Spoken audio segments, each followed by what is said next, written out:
And going. Welcome to part 3 of 4, short sales and NODs, mastering the listings. So I've thrown some things into the chat box. They are also in your Google Drive, okay? And so I do want to spend some time just doing a quick review. And, alrighty. First class, we spent the whole time talking about prospecting. That what you do today with short sales and NODs is going to turn into dollars, right, in the first and second quarter next year. It's all about doing what's important and not urgent. So I wanted to bring your attention to the Franklin Covey matrix. So many of you know this lovely document. You've seen it in many self-help classes. It's also part of the 7 Habits of Highly Successful People. There are several pages on the matrix, okay? But it's really, really important that you all understand that prospecting of any type falls into box 2, urgent, not important. And if you click through that PDF, which I can share the screen with you, one moment, please, while I do that. I'm going to show you a few things. Sarah, I'm so sorry. I'll need you one more time. One more time. I'm going to share this with you because many of you who have not read any of the powerhouse books from John Maxwell would not have seen this, but many of you have been in the business for a while, know about this quadrant. I just need to move it to off, not being full screen, so I can share it. I was trying to do that. Thank you. A little bit farther over. Look right there. Thank you so much. All right, so let's share the screen.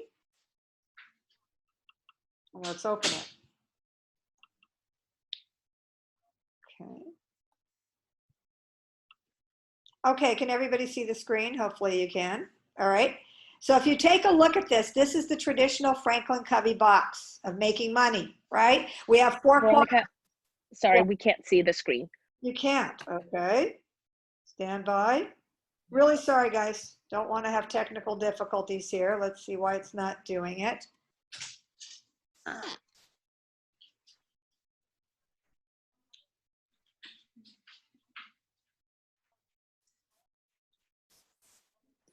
have to close the file.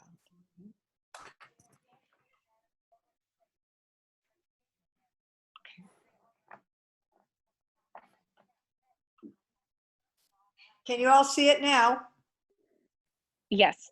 Okay, thanks so much.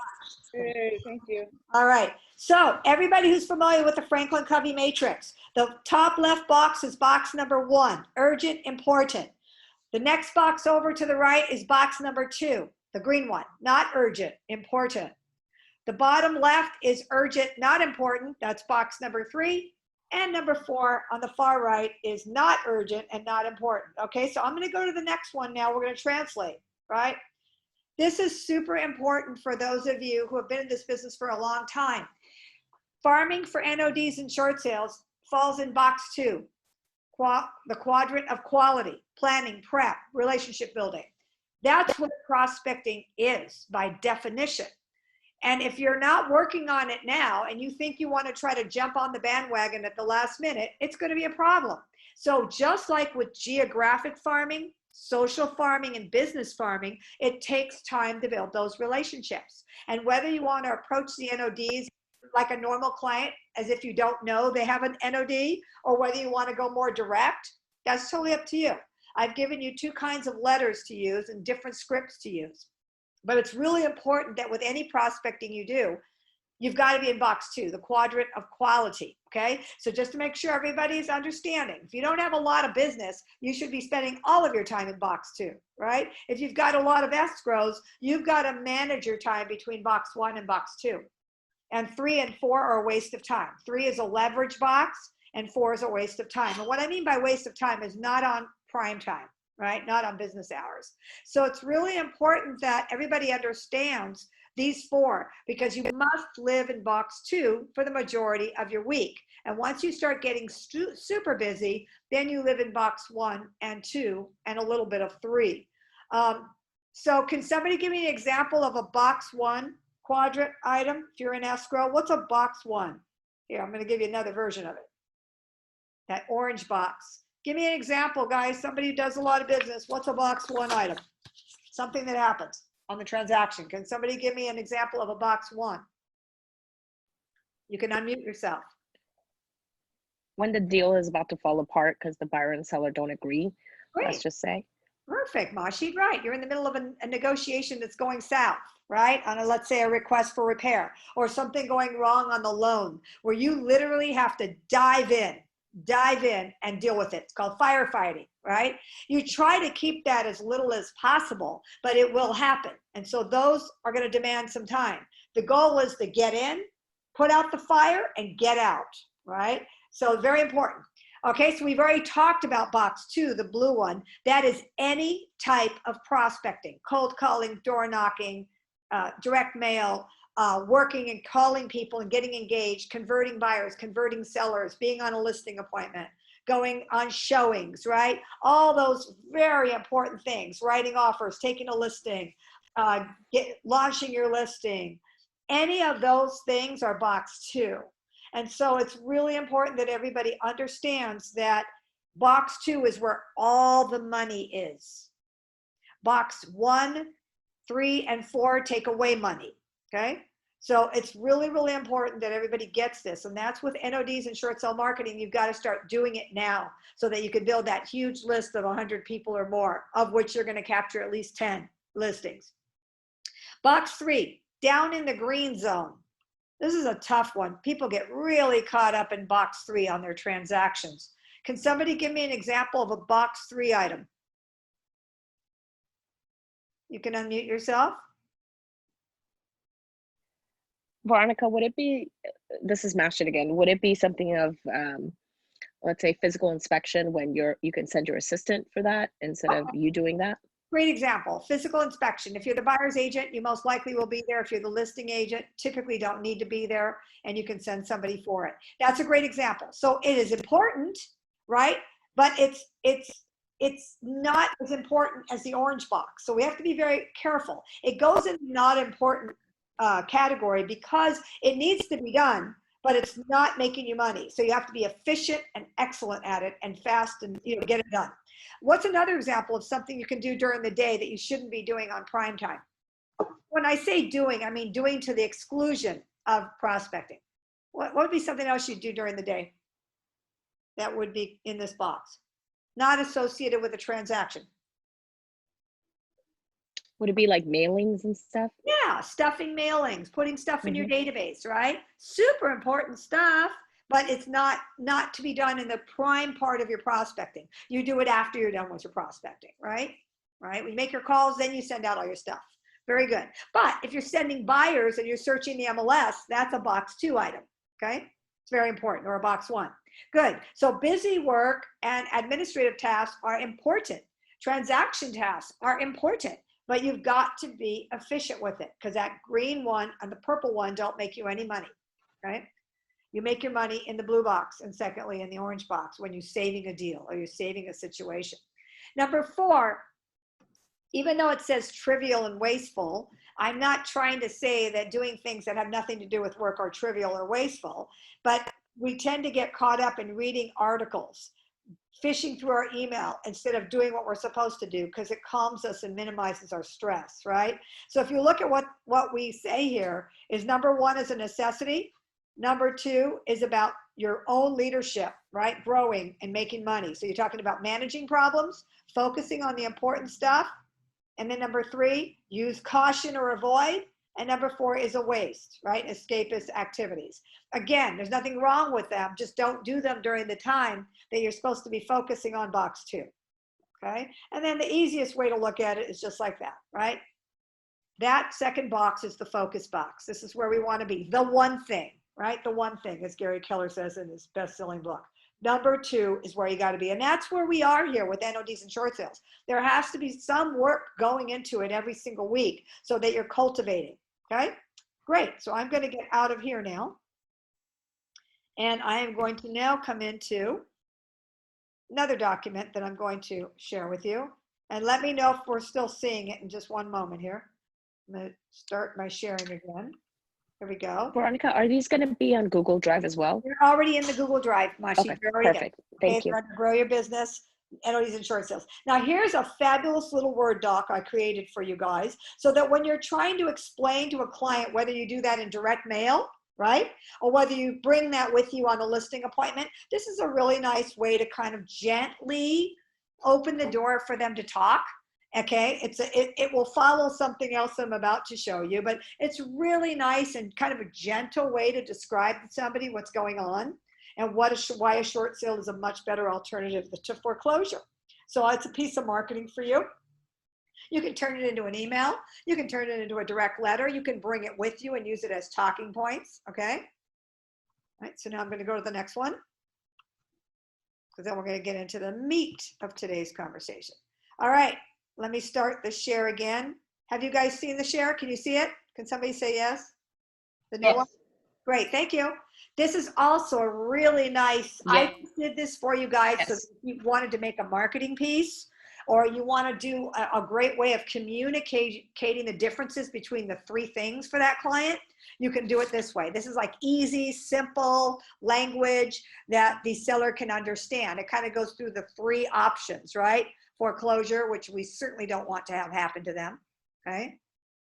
And you'll see in some of my information that even at the height of foreclosures, it was only about 3.6% of the distressed market. That's all it was in the 09 through 011 time period. Short sales were far bigger percentage. So that's why I want you to focus on that. And foreclosures today are only 1%. Okay, so take a look at the foreclosure option, which should be an absolute no. So this is when we're talking to the client. We have great talking points, right? There's no permanent relief, right? So when you're foreclosed upon, you still owe the money, and you can have a judgment against you from the bank after you close escrow. You have up to 7 years before you can buy a home again, and it has the highest ding to your credit score, and it lasts the longest, right? The second box, loan modification, is a temporary relief, right? It's not permanent, it's temporary, in that you're still tied to your original debt plus all the past due that's been added onto it. So your loan modification actually will increase your mortgage payment, unless you can get a better rate, and of course it could be a better deal. And then a large percentage of individuals who opt for a loan mod have to do a short sale within 2 years. Does anyone want to unmute themselves and tell me why is that so? Why do they still end up having to do a short sale within 2 years after they've done a loan mod? Anybody want to guess? They're over leveraged. Yeah, they're already over leveraged. They owe high credit card debt. They've got a new loan mod, which in many cases, depends on what their interest rate was, right? In many cases, the new loan is more expensive than the old loan, right? So if they had a 4% rate and now they're going to get a 2.75, yeah, but typically the bank's not going to give you that rate. They're going to give you something in the middle. So many times they're already over leveraged. They may not have gotten full employment back, and the new loan is more expensive than the old loan. If it's not, then it's going to make sense, okay? And then last but not least, the short sale. Permanent relief. It's done. It's over. It's not coming back. You're free of the debt, and I know that Congress will probably pass the forgiveness again on the Debt Relief Act, so to be able to give them that full forgiveness so they don't owe any money, meaning that nobody can ever come back to them for it. You can buy a home within 2 years, and it has the lowest ding to your credit score and the fastest credit score recovery. This is by far your best option. What's going to be the credit score drop on a short sale? Anybody want to give me a number? How many points is your score going to probably drop after the short sale? 75. Yeah, about 75 to 80 points. Okay, drop. How about a foreclosure? 200. It's about 150. Yeah, good guess, Marissa. So it's a big difference in the score drop. And the recovery is very fast, meaning the score comes back up. As long as you take care of everything else, the score comes back up really quickly. Any questions on this before I move on? I'm doing some little recapping of 1 and 2, sessions 1 and 2, for those of you who missed it. Now I'm going to bring you something else. All right, next thing I'm going to share with you is what we talked about last week. Can you see it? I want to make sure you guys can see this. Can somebody unmute themselves and tell me if you can see this? Great, thank you. All right, last week we talked about the fact that you've got to start getting your database built, right, of the banks. You got to create a tag in your command or a contact type in one of your other CRMs, eEdge, Top Producer, Lions Desk, whatever you're using, you need to create a tag for the banks, right? So you can put all the banks in there. I wanted to show you just an example of Bank of America. You go onto their site, you look for loss mitigation, and you'll find all kinds of information. Well, as I said last week, every bank has multiple pages on their website on how to get through to them on a loan mod or a short sale. So take a look at the 800 number on here for a minute. You see that 800 number, 669-6650? Okay, that's Bank of America's loan mod department, okay? Now, I'm gonna get out of here and give you another one. Take a look at this one. This is on the Bank of America website as well. This is now, if you can't do a loan mod, there's a link, do a short sale. Look at the phone number. It's the same phone number. Do you understand? Loan mod and short sale department, they're basically the same. Like we talked about last week, it's the same underwriting, right? They're just underwriting the opposite. For a loan mod, they want to see that you're positive in your P&L. And for the short sale, they're going to see that you're negative in your P&L. But it's the same documentation that you actually have to get ready. That's why a lot of people will try a loan mod and a short sale at the same time, because it's the exact same file, okay, that we talked about last time, all the documents you have to get organized, okay? And then last but not least, I'm going to open one more with Bank of America, Loss Mitigation Department. This is the Foreclosure Department, and take a look at the phone number there. Different phone number, isn't it? The reason this is really important is that in your database, you need to make sure you're putting all the right numbers in your notes and in your contacts. The loss mitigation is typically the REO, turns into the REO department. And then these guys would forward you over to the short sale and loan mod department. It's easier just to get the right phone number to begin with. So make sure if whether you're going on Wells Fargo, you're going on United Wholesale Mortgage, you're going on JP Morgan Chase, make sure you know the difference between the loss mitigation phone number, the short sale and loan mod phone number. Everybody clear? Okay. When you go into these websites, especially the short sale website, you go back and take a look at all of your pretty faces. All right. I'm going to stop my screen sharing now. All right, so when you go into these websites, it's really important that you go in and call that number and get the phone, get the email address, get the fax number, and just say, hi, you know, this is so-and-so from Keller Williams Realty. I have a client who may be needing to do a short sale. We're getting all the documentation ready. I need to know where we can fax that or email that to you, okay? And you're not gonna mention the client's name because they're gonna want a third-party authorization, right? For you to get into their file. So try to get the email and fax number, which is really important. Some websites will publish it. Bank of America in this case did not. All the banks also have all the steps on these sites. If you click in the short sale side of B of A, you'll see all the steps. So for example, B of A probably has the most refined process, as we talked about in class 2, because they did the most. They carried the most of the NODs in the last round. Whereas maybe United Wholesale Mortgage might have the most this time. So they really got it down. And if you look at their process, Bank of America says, we're gonna pre-approve your short sale before you even get an offer. So their process is gonna be a little different. Same documents, same stuff, but there won't be an offer on top, right? So they're going to get all the documents in and they're gonna send out a BPO agent, right? Many of you have been BPO agents. They're gonna send out a BPO agent to give them an appraisal number. Once they get an appraisal number, Bank of America is going to tell you how much to list it for. All right, did you all hear that? Bank of America is going to tell you.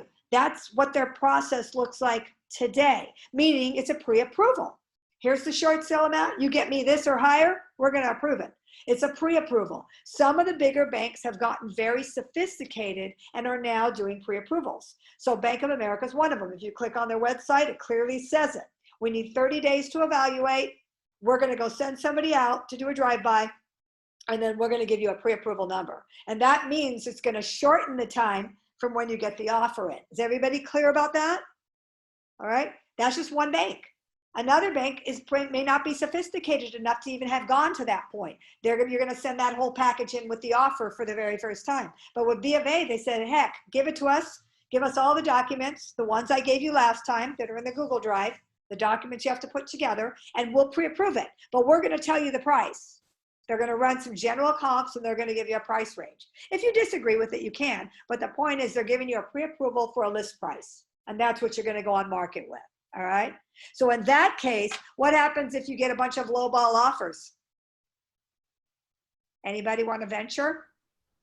You just go back to the bank and give them the lowball offers, and Yeah, you still have to present it, but you know, you have to say the bank did not approve this. The bank only approved 569 and you're offering 525. Don't think it's going to fly because here's the pre-approval from B of A, right?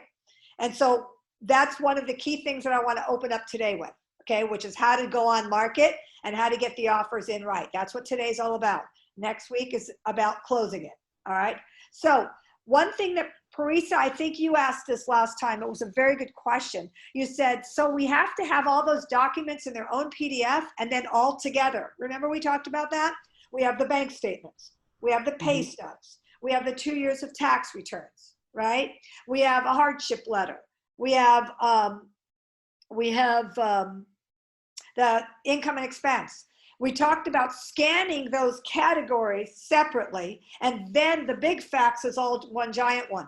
The reason you want them separately as well is because they may come back and ask you to use their form for a certain item or their third party. So you don't want to have to go back and send the whole thing again.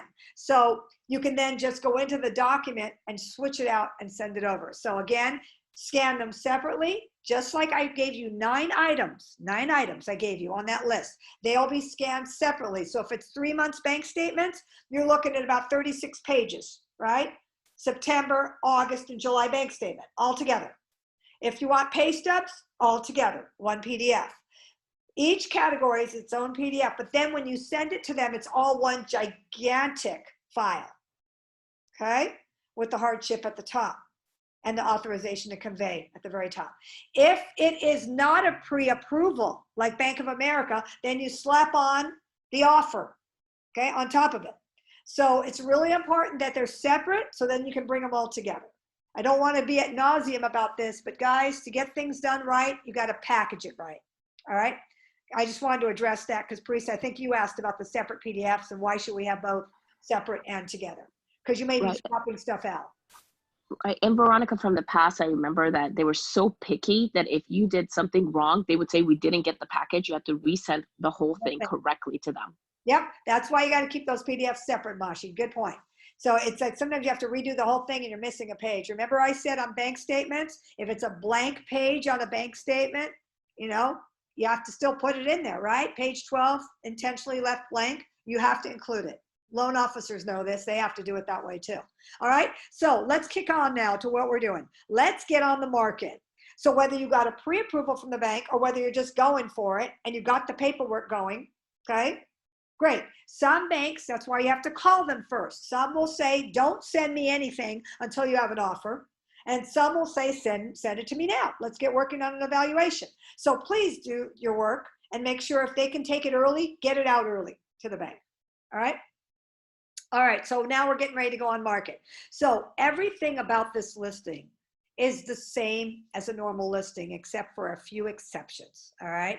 So your pictures still have to be lovely, right? You still have to do a great job of making sure the house looks decent, right? You still have to make sure you can attract the highest offer for the seller, right?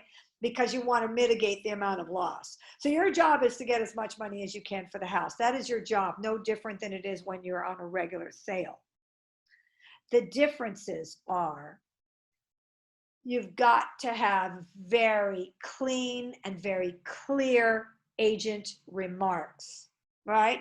Everybody's clear between what goes in an agent remark and what goes in a public remark, right? The public remarks are for the entire public. The agent remarks are specifically for the other agents, okay? So there would be some very specific things that might be in the agent remarks, such as Bank of America has pre-approved this property for $549, right? Special disclosure regarding something. There might be a special disclosure regarding credit card judgments. Right now we don't have any because the credit card companies have held off on that, but there could be other things on the file. You must disclose this in the agent remarks, okay? Anything that that other agent needs to know, you must put in the agent remarks, okay? Very important. If there is the sellers want 60 days to close. Let's say they're looking for a place and they're like, Veronica, if you put it out today and we get an offer next week, we can't get out of here in 30 days. We need more time. That kind of thing is critical. Seller needs 90-day escrow, or seller needs 60-day escrow, okay? It's your job to help that seller have as much time as possible, but it's also your job to balance if there's a trustee sale looming, right? So you got to really play that very carefully.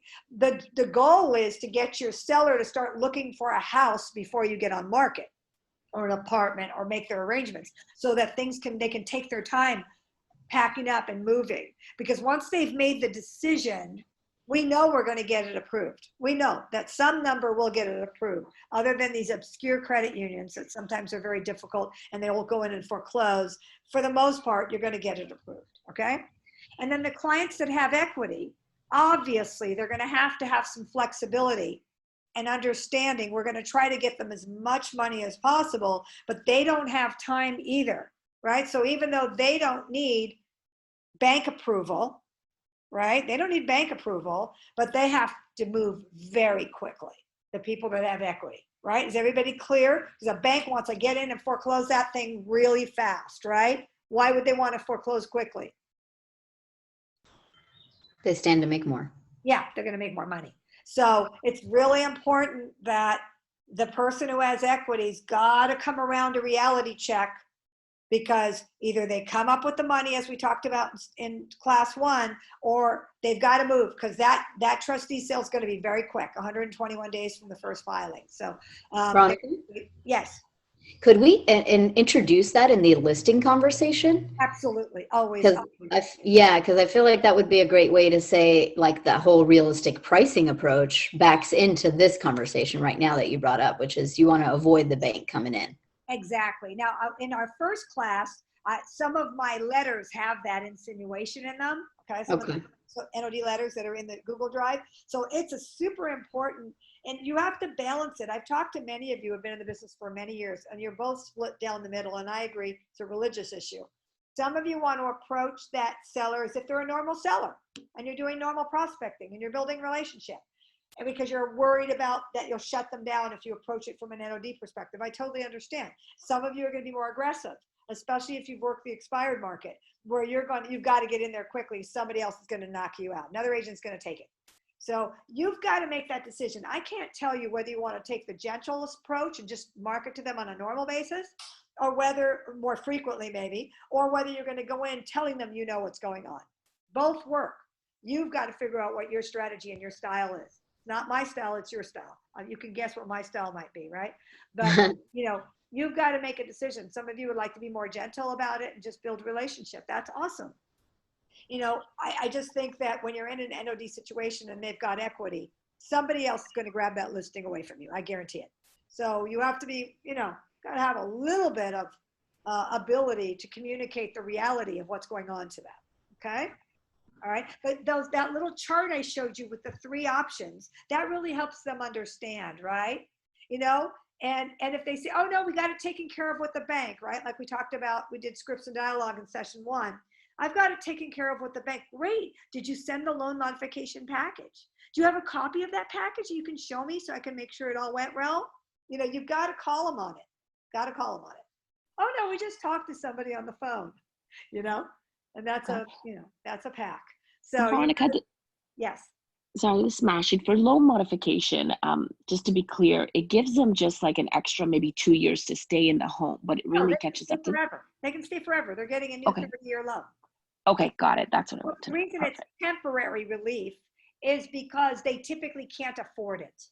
Got it. Because of the circumstances that have happened in their home, in their lives, in their jobs. Does that make sense? Got it. Yes, so got it. It's about 82% on the last round of loan mods turned into short sales within 2 years, because they thought they could save it, and then they come down to the reality of it and they can't afford it. They just can't. So no, they can stay forever as long as they make that new payment. Okay. But the reason it's temporary relief is you still have the debt and you still have the mortgage payment. And in many cases, it might be a higher payment, right? than you were paying before. And now you've got a larger balance to pay off because they took the past due and they wrapped it in. So now you've got a higher balance. Make sense? Question, Veronica. Yes. Yeah. Go In ahead. our current market, and generally so much tappable equity being there, if a person lost their job and loan mod is what's calling their name, would it also be safe to say that maybe their payments won't increase because they're going from like a 4.8, like, whenever 2016, 17, they got rates in the mid fours to now a really competitive rate, but a job loss and a financial story that's different? What a great question, Teresa. I loved it because it's a three-part question. Let me answer it. Sorry. Number one, they're not going to get that rate because their score is dinged.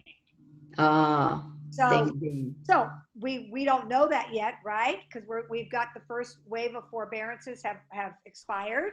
So we don't know what the score is going to be on those people that haven't paid for 6 months, right? Right? We don't know. We don't know if it's going to, if they were at a 757, is it staying there? Is it going to, what'll happen if you miss 3 months payment to your 757 FICO? What's it going to go to? Anybody? 3 months. 685, 690. Way lower than that. 500s. Yeah, in the 580s, 590s. Right. Ouch. So you miss that many payments, you're gonna, FICO's gonna go down. Sonia, you were in the loan business as a top loan agent as well, right? So you would know that as well. Yeah, it's also not just your credit score. Even if you have a perfect credit score, if they see that you missed rent, mortgage payments, you're not going to get the best rate. And the type of loan you get also, it's really good to prospect these, because even if somebody did a loan mod, let's say back in 2008, they did get a low rate, but at that time, what they thought was a low rate was like 3.5%. So they're at 3.5%, and then every year it goes up like 0.5%. And the problem with those loans is that they were interest only. And many of them have a balloon payment that's coming up in 10 years. So in 2008, a lot of those people have balloon payments. So even if you're able to find out who refinanced their home back in 2008, 2009, it's coming up right about now.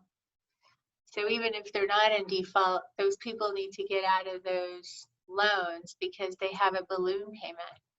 Very good. Thank you, Sonia. Appreciate that. Yeah. So, you're not going to get the best rate. You're not going to get a 2.75 on that loan mod. Okay, that's not going to happen. So that's why I say most of the time their payment will actually be higher, unless they were in a higher rate a long time ago and they qualify for something lower. But it's going to be all FICO driven. They're still going to look at your FICO. So it's very important that everybody understands. So back to the on market. So the second part of your question, Parisa, is that, so we've got these missed payments. We may have a ding on our FICO already. We can't really qualify for enough of a low rate to make it worth it. In some cases, the bank's not willing to give you a 30-year fixed. They'll give you a 3 or 4 year fixed and then change it. We don't know. It's a bank by bank situation. And so it's just, so for a loan mod, if I lost my job, I'm not getting approved for the loan mod, right? What's one of the conditions of a loan mod that you have to be approved for a loan mod? Employment. And it better be W-2. Okay, because if it's 1099, they still could do it, but you've really got to prove it on your current income, right? They might do a bank statement. Look, it's possible, but you've got to be able to qualify for the loan mod. That's why it's rare that they do get a loan mod if they've lost their job. Okay. And the third part of your question, Parisa, was with regards to how to talk to them about this, right? When you're having that discussion. If they haven't gotten their job back yet and they're still collecting unemployment, I don't know that they're going to look at unemployment income as a qualifier. I doubt that, right? So I don't think they're going to go, wow, you're on unemployment, so you make X amount a month. I don't think that's going to happen. So they're not. Yeah, 100% they're not. Okay, thank you, Sonia. So no unemployment is going to count toward getting the loan mod approved. So it's really nice to be able to get into a relationship. And if you want to gently walk into it, great. And just start building their trust, fabulous. But again, the ones with equity are the ones you've got to move on those, because the bank's going to move very, very quickly on those, okay? Sorry, quick question. Yes. So sorry, can someone quit claim their spouse if the spouse lost their job?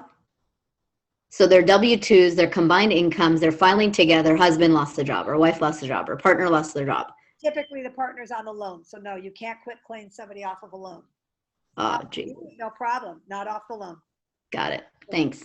All right. So an alternative that's not listed on my chart is what we call deed in lieu of foreclosure. I would never do that if we had equity. But what's a deed in lieu of foreclosure? Anybody want to know what that is? You sign over the property and just avoid the whole mess, just the whole emotional mess that comes with a typical foreclosure. You early in the process, you make an agreement and just sign over the deed to the bank. Right, exactly. Thank you, Sonia.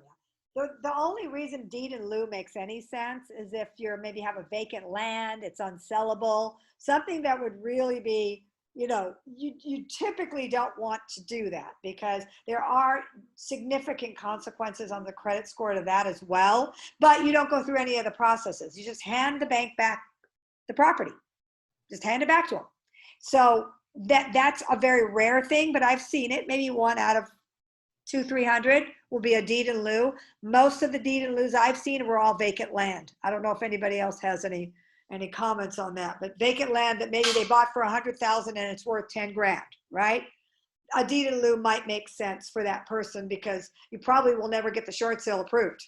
You're going to get an offer for $5,000 on a house that's worth on a land that's worth, nothing. So I think that would be a circumstance where deed in lieu might make sense. Okay.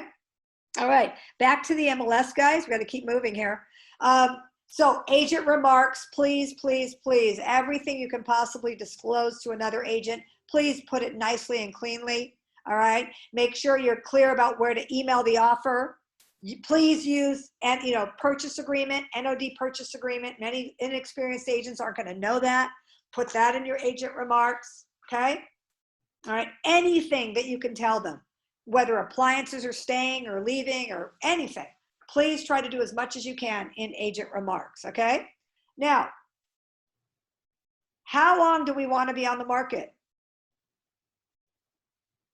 We talked a little bit about this last week. The answer is depends on the bank, right?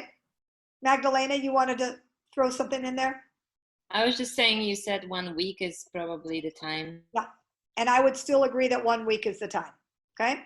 So if you put it out on Monday, by the following Monday, just shut it down, get all the offers, and get your counters out, and it's gonna be the same way, right, everybody? The seller still owns the property, okay? The seller is going to decide which one they wanna pick. Of course, you'll help them with all the pros and cons of each offer, but typically, the seller will pick an offer just like they normally would. You put a first backup and a second backup into position. Now, what is the concern with approving an all-cash investor and going forward with that one?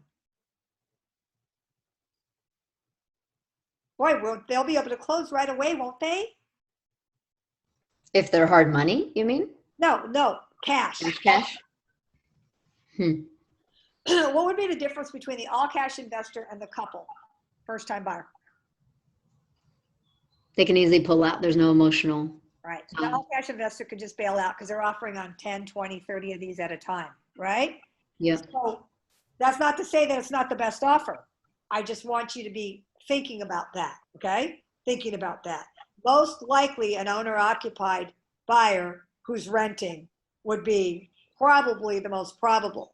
If they're in a hurry and they're selling another house, probably not going to stick. They've probably found something else by the time you get the approval. That's not to say that you're making decisions based on this information, because you can't. The seller's making the decision. But, make sure you've got somebody that, really wants that property, because once you go through the whole process, and if you're, like I said, B of A, it's probably only a couple of weeks because they've pre-approved the sale already. If it's not, it could be a month, 40 days before you get approval, right? And then you go back to that buyer, and then what happens? They're gone. And then you call all the other buyers. Mm. You'll get somebody, don't worry. It's just that you're going to have to go down the list, just like with any multiple offer scenario. Can't you counter the all cash with aggressive terms and just say remove your contingency? Well, obviously they don't have loan and Yeah, but you don't. appraisal, but say like a 3-day. Yeah. You what? Absolutely. The problem is I'm not even that far in the process. I'm saying when you go back and say we have approval, they bail out because they already went somewhere else. You haven't even started the contingencies yet. Remember, contingencies don't start until the bank approves it and we open an escrow. There's no good faith deposit at this point. Right. Right? We had a lot of legal issues last time, for those of you who are around, about opening escrow and like putting $500 in it. Remember, just to tie it up or to show that the buyer is committed. You really can't do that. You don't have a bank approval, right? So it's kind of difficult to open an escrow with no, you have an executed contract, seller and buyer have both signed, but you technically don't have an approval. Now, there's nothing illegal about putting money into an escrow and securing an escrow, but you would just be staying there. So a lot of the agents used to do that back in the last round, just have that buyer put some money into escrow to put some stake in the game, right? Some skin in the game. I don't have a legal answer for you on that. I'm going to be talking to, our legal group about how that's going to work, because I guarantee you nobody's made up a new rule yet. So we don't even know. So in most cases, there is no escrow open. There's not even an escrow. We're waiting for the bank to approve us. Once the bank approves us, we'd say, Mr. Buyer, you were approved. Open up escrow tomorrow. And that's when it starts, right? Because it doesn't start from the signature date. Unlike a normal offer, it's not starting from the date we all signed on page 10. It's starting from the date of the approval from the bank. Is everybody clear? Inspection, all that stuff starts then. Anybody want to chime in anything there? Anybody want to give their thoughts from the last time about that?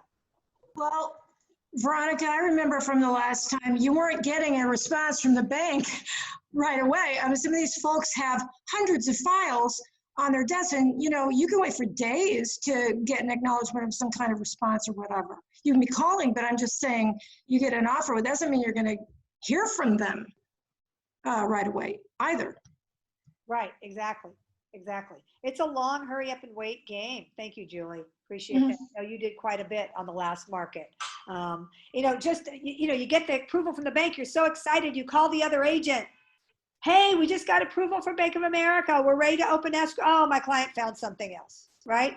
So then you go to backup number 2 and number 3 and number 4 and number 5 until you get one. In some cases, all the backups are gone. Just like a regular multiple, right? In some cases, all the backups are gone and you're back on market, right? And back on market in the MLS, and then you get a ton of offers again and you start the wave over. Now, we just got an approval from the bank for that buyer. Now, remember what I said about Bank of America? They're more sophisticated. They're approving the seller, and we don't care who the buyer is. So they're a little bit farther along because their short sale approval happens at the front. They're going to approve that the seller is going to be approved. And so that once you got a buyer in there, it's probably only 2 weeks and you're good to go. But if it's a bank doesn't do a pre-approval and they don't want to look at the file until there's an offer, then you're waiting 30 days, 40 days, and then the buyer bails on you. And guess what happens? Now you got to do another offer and send it in. Another 2-3 weeks. So it's just really, really important, guys, that you understand the bank's process. And that's why it's so important in your description in command to write all the notes from the bank about what they said. Okay? Whether they can pre-approve a seller without an offer or whether you have to have an offer to even submit. All right? Whether they can pre-approve a seller without an offer or whether you have to have an offer to submit. I think most of them have gotten their act together and will pre-approve a seller, like Bank of America. All right. Now, we just went through the whole offer process. You do the same things, best and final terms, all of that. You negotiate all of that like you do regular sales. The only difference is escrow doesn't start till we get that approval. All right? Escrow doesn't start until we get that approval.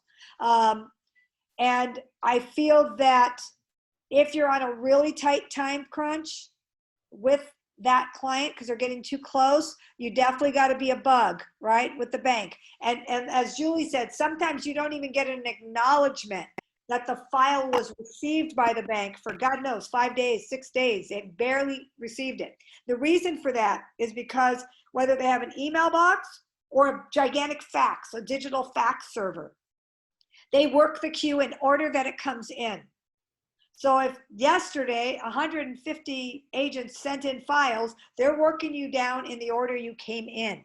There's no preferential. And so if you're way down in the fax queue, in their digital fax queue, or you're way down in the email queue, they're just going to work it as it comes in. And remember, they're going to get staffed up. They have no staff right now. So they're going to be having to hire up. So it's going to be a whole ramp up period. So the more you have your act together, the better it is for you, right? Now let's talk about income. So as you're on market, your goal is to have as many on market as you can at the same time, right? Because these takes so long to close. From the day you put it in the MLS to the day you get a paycheck, what will be the average time that passes? The day you take that listing to the day you get a paycheck. 6 months? Not quite that. 3 to 6 months? That's what it used to be, huh? It used to be 6 months, that's for sure. I'd say 3, probably 3 months.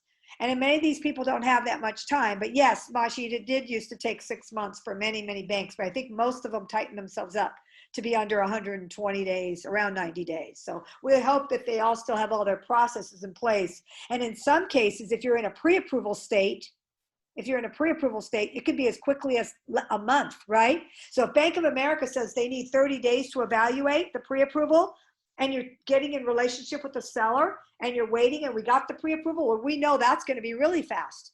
Offer comes in, get it to B of A, couple weeks later, they'll approve it, and 30 days later you can close. But that would be super fast, right? 45 days would be like super fast for a bank that does pre-approvals. All right, I just want to make sure everybody's on the same page. So do you pre-approve is what you want to ask them. And how long is it? They'll usually tell you 30 days. And you send them in all the documentation. And if they don't pre-approve and they're one of the banks that will not look at it unless there's an offer, then you make a note of that. That's going to be a longer one. Okay, great. So please conduct yourself as a true professional when you're doing this. It's very important. No yelling, no, raised voices. You have to really conduct yourself in the proper manner. And in some cases, getting on the phone is really important. Even though you're doing email communications, getting on the phone is really important. It gives you a little bit more of a squeaky wheel, so you can push your file up a little bit farther along. Now, does anyone want to address with me, how will they stop a foreclosure? And what would we need to do to make sure that the trustee sale is stopped? Say we just got an offer. Sorry, go ahead. Go ahead. Oh, I actually stopped quite a few Yeah. for my clients when I was doing loans. And then the crash happened, and then my clients that I had done loans for, they would call me up and they would say that I got a notice of trust deed sale. And I actually stopped hundreds of homes from being foreclosed at that time. You can do it. It's a pain, but you can stop the foreclosure from happening. Yeah, it's very good. And it's multiple phone calls, isn't it? Yeah, it's a pain. Yeah, you're on hold for hours, so you better Yeah. be doing some other work while you're on hold. Yes, Yeah. thank you, Sonia. Yeah. So you can stop it. And don't assume because the offer is in that it's stopped. You've got to be very clear. Please stop trustee sale, or please postpone trustee sale. Don't make that assumption, because the left arm and the right arm are typically not talking to each other at the bank. The REO department and the loss mitigation department, although they're the same, the short sale team is in a totally different area, okay? And the mod team is in a totally different area. So you've got to make sure they connect. And you've got to just be doing other work while you're on hold, okay? And once you get a handle on this, you are going to make a lot of money. All right, a lot of money, but you have to have a lot of these going on at the same time. And as we said in the last class, the minute you do 2 or 3 or 4, you're going to get so many referrals from those people's friends, people they know, because typically they're talking about their life story to their friends or their family, and you will get referrals. So they are an incredible source of referrals for you, these clients, because they are grateful for all that you did. Now let's talk a little bit about what's different about relocation of the seller while you're in escrow. Now remember I said, if they can finally come to terms and get out earlier or start to plan earlier, that's the best of all worlds. So they already made their decision. Maybe they're going to go move in with their parents. Maybe they found an apartment. Ideally, we want them to begin that process long before we have an approval from the bank, okay? But you really have to, as an agent, help them along in that process, more so than you ever would as a normal listing. You know, on a normal listing, the client's moving to Arizona, or they're relocating to another house that you helped them buy, and you're working on contingent. Many of you have worked on contingent sales, right? It's like a train, right? They're buying a new house. The people they're buying from are buying a new house. The people that bought their house are buying a house and selling a house. It's called like it's a contingent sale, but it's a four-way. So it's kind of like one of those complicated listings where you've got two legs on this side and two legs on that side. And if something goes wrong somewhere, it messes everybody up, right? And those of you who have been in the business a long time have horror stories, I'm sure, to tell about four-way contingent sales, right? And one thing goes wrong. But it's kind of like that, because you do need to make sure that your poor seller has an exit strategy and that you're helping them along on that exit strategy, whether it's, you know, helping them find properties to rent, or sending them over to a great property management company that can help them, or helping them with whatever you need to do from a kind heart. It's really important. Sonia, did you want to say something? No, I think you cut out for a second. Oh, sorry. Oh, So it's very important that you really help them along, okay? And the more they have resigned themselves to knowing this is the right road for them, the better it's going to be. And once they move on, it really helps you, because one of the things that happens when they kind of don't get going is you end up with a delayed closing. The seller still hasn't gotten out. So the whole looking for a new place thing is extremely important, extremely important. And that's when you know you've got a great system going, because they are in the process of looking for something. Now, what's the drawback to going to look for something after the close? for your client?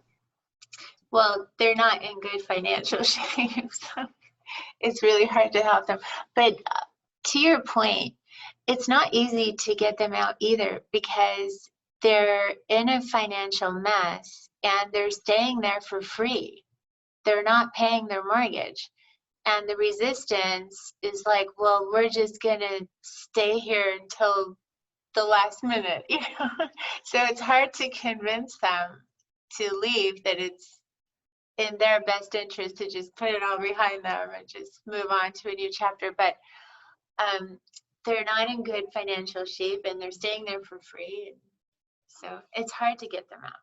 Very good point. Incentivizing them, right? Now, Bank of America may offer $3,000, $4,000 to them. Don't promise any of that, because it's a bank by bank situation. But a lot of the banks will offer them relocation assistance, you know, in the closing, so they'll get some cash at the closing. But you're right, Sonia. They are in worse shape after the fact, because now everything's getting recorded on their report, right? And so if they are able to go stay with family or do something in a transitionary way, that's great. And if they can't, they can't. But the point is, we want to be able to get someone to believe in them and get them to be able to go into a new place that they can afford. And in some cases, it might be family. In some cases, it might be living with family, which many, many people did. They lived with family for a couple of years until they could get back on their feet. But to your point, they're not paying anything right now. So it's hard to incentivize them, right? But what you can tell them is what I used to tell them. You know, you've made a decision not to pay your mortgage. So whatever that money was, take that money and keep saving it, so that when you have to leave, Because some of them intentionally just didn't want to pay their mortgage because they knew that they were upside down and they paid too much and they bought too high and they had a bad loan and whatever it was. And some of them do have an income still coming from wherever. So just advise them to try to pretend that they're making that payment, take that money, save it, so that they're in a position to rent a place or, you know, move on. Very good. Thank you, Sonia. I used to say the same thing to them. I used to say, you need to save your first and security deposit. You need to focus on that right now. You know, you're not making a mortgage payment, so you need to put your money away right now and save for a first and last, you know, first and security. So you're absolutely right. All right, we are coming up on the last 2 minutes of today's class. So realize that the on market is the same as a normal listing. Agent remarks has to be extremely detail oriented. Anything that you have to disclose, you better disclose it in agent remarks. Please don't do it in public remarks, okay? Don't do it so it can be seen all over Zillow and Redfin. Don't do that. Only put that stuff in agent remarks, so it's private for the MLS, okay? Anything, including where to email the offers, if there's any information about what's been pre-approved by the bank, anything about appliances, anything about having to stay a certain amount of time or a certain escrow period, that all needs to go into agent remarks, okay? And then when the offers come in, you treat it like any multiple offer scenario. You do your best and finals, you tighten up your terms, you pick your best winner, and then you put everybody in backup 1, 2, 3, and then you go from there, all right? So this now begins the process. But what you've got to do is you've got to be throwing these into the hopper, one after another. And after you do 3 or 4 of these, you're going to get so experienced at them, you're going to become very skilled. And you have an obligation to help that seller. If you reached out to them, you have an obligation to help them, right? So do not drop the ball on them. Do not do that. Otherwise, don't even bother going into this line of business, right? Yeah. You have an obligation to help them get out of this and to make sure you get that property sold. So you have to fight with those banks, and you have to fight in a professional and democratic way. And sometimes the BPOs are crazy and they come up with high BPOs, and you have to come back and say, there's no way this house is worth that. So there's some fighting that you do there with the bank too if their BPO comes up too high, right? Because they think the house is worth X and it's really worth Y. All right. So Veronica, can I ask a yes, go ahead. Parisa, did you want to say something? No, I guess not. Can everybody still hear me? Okay, great. All right. Julie Barris, I'm going to call on you too. What is some closing thoughts, since you were in that market very strongly as well? What closing thoughts would you like to give? Well, the only thing that we were talking about, Sonia hit on everything perfectly, so I don't really have too much to add to anything she had to say because she's a rock star in this stuff. But was just that also another thing to try to get people to get on going with their lives was the fact that sometimes we get lucky and the credit report doesn't show all of their delinquencies yet, and it's gonna hit the minute it closes. It's just gonna it's going to hit the shan, you know? And so, and they're going to see, wow, delinquency, and good luck getting a rental, right? So that was the only thing that I thought of too, is trying to get people out but like she said, a lot of people aren't motivated to because they want, you know, keep their money, but you're going to have to pay the piper somehow and do it now while your credit may not be showing your delinquencies. That's a very good point. Because because they don't want to leave because they want to save as much as possible. But yeah, the longer they stay, the more messed up their life gets. So it's better for them. And if the bank is willing to offer a relocation, they should take it. You should advise them to take it. Excellent. Good job, ladies. You're right. And I used to say that to them as well. I used to say, look, you may not have all this on your report yet, especially if you're in forbearance and it just got released. Your score might look awesome still. So do it now while your score looks good, because if you do it after, it's going to be a mess. Yes, good point, Julie. Thank you, Sonia and Julie, for your incredible wisdom on today's call. Next week is our last call. We're going to be going into how to get this thing closed, okay? So please take my advice about the prospecting. It's a very important but not urgent activity. What you do right now in this time frame is going to affect your income in the first and second quarter. So what you work on now for NOD marketing is going to help you in the first and second quarter of next year. And I look so forward to all of you making so much money and doing great business in NODs and short sales. Until next Thank you. Thursday, I'll see you all then. Okay? Thank Bye-bye. you. Thank you Bye, so everybody. much. Bye-bye. Bye.